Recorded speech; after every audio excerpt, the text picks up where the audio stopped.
আমরা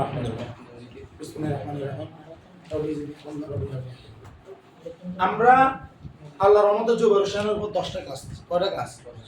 গণিত সম্বন্ধে জীবের সুতরাংয়ের ক্লাস কয়টা হয়েছে? 10টা ক্লাস হয়েছে। আজকে 11 নম্বর ক্লাস। আজকের বিক্রিয়াটা হলো সবচেয়ে বেশি গুরুত্বপূর্ণ, সবচেয়ে বেশি।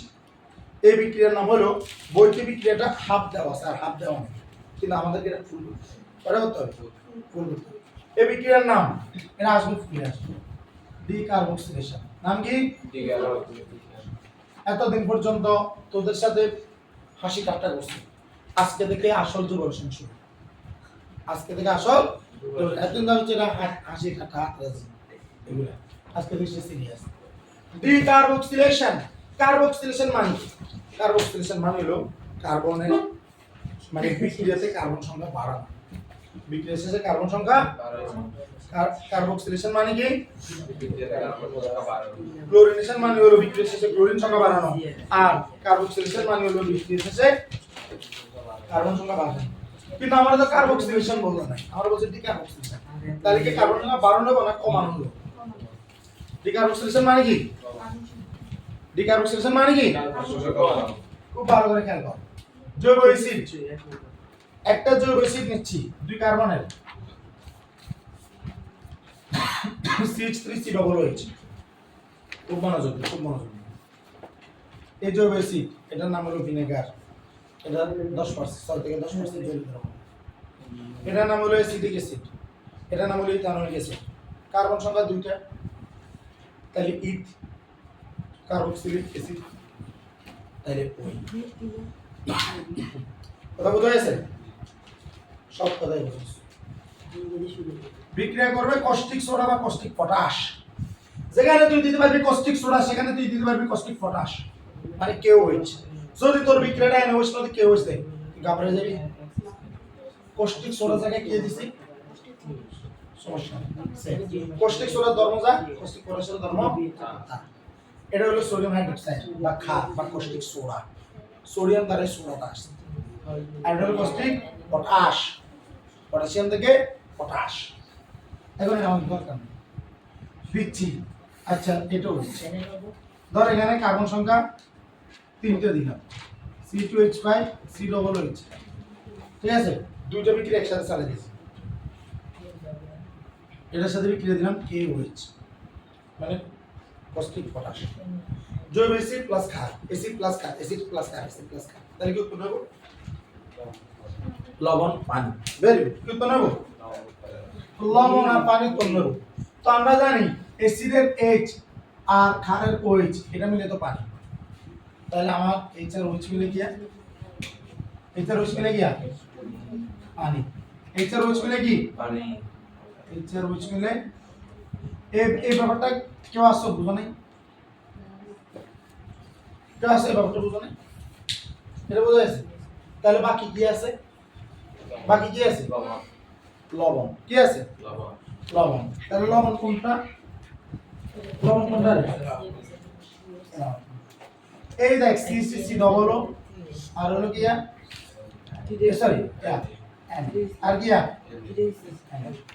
C3COON, C2H5COO আর হলো কি কে। তাহলে এবার এটা লিখি CH3COOMa আর CH3C2H5COO। নাম হলো sodium ইথানয়েড, sodium acetate. Acetic acid হবে এটা। এটা কি কয়? Acetic acid. ইথানয়েড acid, acetic acid, vinegar, সব কিছু এটা। Sodium acetate, sodium ইথানয়েড, sodium acetate, sodium ইথানয়েড। জৈব লবণদেরকে ওয়েট বলে, ওটা হলো স্টার। ওটা কি? ওটার কথা বাদ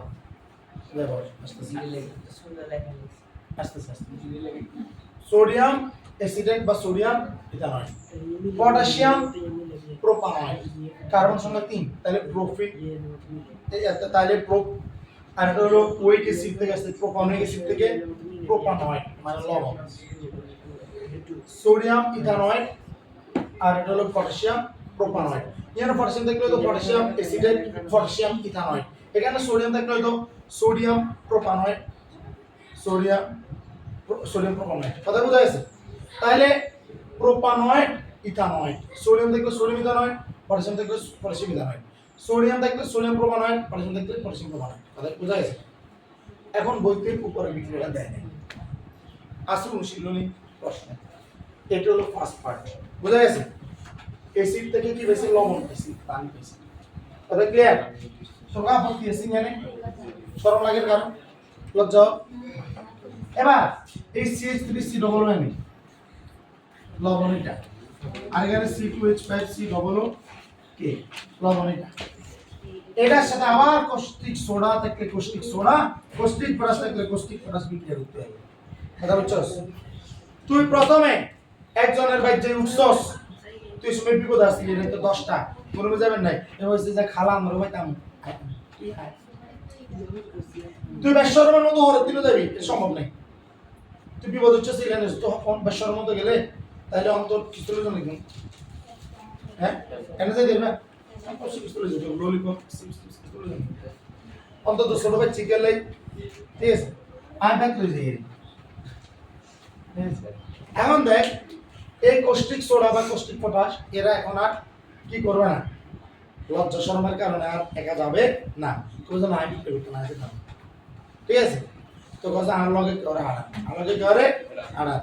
তো এবার ক্যালসিয়াম অক্সাইড বা চুন, কে ক্যালসিয়াম অক্সাইড বা কে চুন, হাতে করবো যে ঠিক আছে আমি দাম তো লাগছে। কথা বোঝা গেছে? হাতে প্রভাবক, হাতে প্রভাবিত করে এতে আড়া নেবা, ঠিক আছে? আড়াইলে এবার কি হবো, ভালো করে দেখা, ভালো করে দেখা। এইখান থেকে কার্বন একটা কম অ্যালকেন উৎপন্ন হবে। কি বলছি? কার্বন একটা কম অ্যালকেন উৎপন্ন হবে। কি উৎপন্ন হবে? কার্বন একটা কম কি উৎপন্ন হবে? কার্বন একটা কম অ্যালকেন, এটা বলতে হবে। কি উৎপন্ন হবে? কার্বন একটা কম অ্যালকেন বা এক কম কার্বন অ্যালকেন। কি উৎপন্ন হবে? এক কম কার্বন অ্যালকেন। কি উৎপন্ন হবে? এক কম কার্বন অ্যালকেন। কি উৎপন্ন হবে? এক কম কার্বন অ্যালকেন। তাহলে এক কম কার্বন অ্যালকেনটা কি রকম, ভালো করে দেখা। এই যে এখানে এই CH3 আর H, এই C2H5 আর H, এই দুইটা মিলে আসবে। কথা বুঝছস? তাহলে ওই CH3H আসলে কি হবে, CH4 না? আই মানে দুই কার্বন বিশিষ্ট যৌগ এসিড থেকে এক কার্বন বিশিষ্ট অ্যালকেন পাওয়া গেছে না? পাওয়া গেছে না?